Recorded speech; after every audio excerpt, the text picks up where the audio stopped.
Magandang araw mga bata!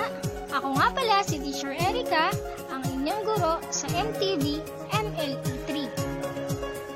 Pagkatapos ng araling ito, ikaw ay inaasahang makasusulat at makababasa ng tula at bugtong. At matukoy ang pagkakaiba ng pangalang pamilang at di pamilang. Handa ka na ba? Pero bago yon, alamin muna natin ano nga ba ang tula. Ikaw ba ay may idea kung ano ang tula? Tama! Ang tula ay isang anyo ng panitikan na nagpapahayag ng damdamin ng isang tao. Sinasabi rin na ang tula ay binubuo ng saknong at ang saknong naman ay binubuo ng mga taludtod. Ito ang halimbawa ng isang tula, ang ama't ina ko.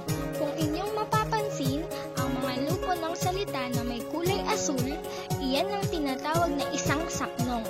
At ang mga salitang may pula naman ay ang taludtod.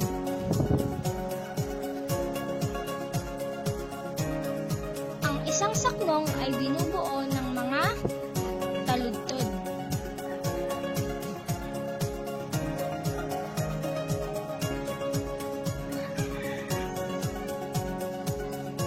Ngayon naman, alamin natin ano ba ang bugtong. Ang bugtong ay isang pangungusap o tanong na may doble o nakatagong kahulugan na nilulutas bilang isang palaisipan. Ibig sabihin mga bata na ang bugtong daw ay isang palaisipan na kailangan mong isipin kung ano ba ang ibig sabihin nito o kung ano yung tinutukoy nito. Halimbawa, isa ang pasukan, tatlo ang labasan. Ito ay tama. Kamiseta o sa English ay t-shirt. Sumunod na halimbawa, isang butil ng palay, sakop ang buong bahay. Ang tinutukoy dito ay ilaw. Dahil kapag binuksan mo ang ilaw, ang buong bahay ay magliliwanag. Ang sumunod naman na halimbawa ng bugtong ay malambot na parang unan, kasama ko sa pangangarap. Ito ay unan. Kasing lambot daw ng ulap kasama sa pangangarap dahil ikaw ay matutulog. May kasama ka o may gamit kang unan. Sumunod, bugtong-bugtong. Kay lapit-lapit na sa mata, di mo pa rin makita. Ano kaya ito? Tama! Tainga o tenga.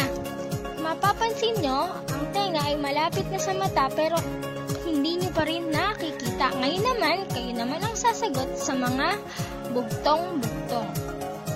Gamitin ang inyong notebook at lapis sa pagsagot. Tukuyin kung ano ang isinasaad ng mga bugtong.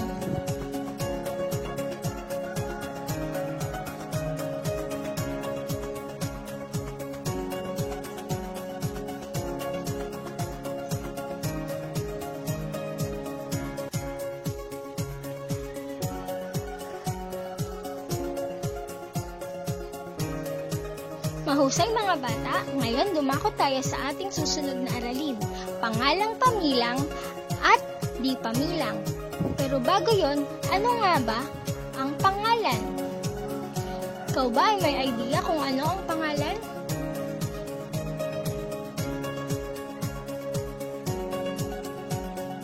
Tama! Ang pangalan ay tumutukoy sa ngalan ng tao, bagay, hayop, lugar, at pangyayari. Ano-ano nga ba ang mga halimbawa ng pangalan? Magbigay ka nga ng halimbawa.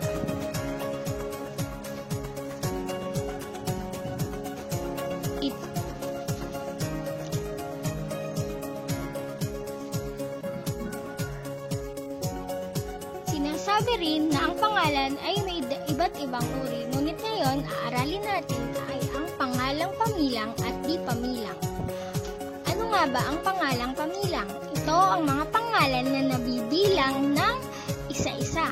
Halimbawa, bag, sabon, lapis, kutsara, at unan.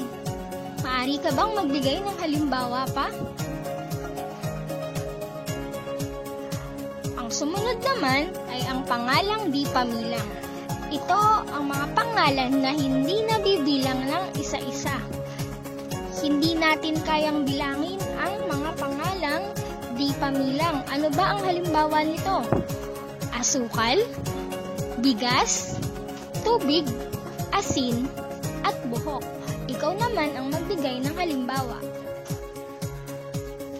Magaling mga bata! Para sa mga iba pang activities, please proceed to our Google Classroom.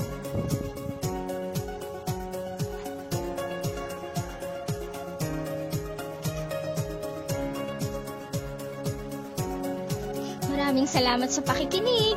Magkita tayong muli.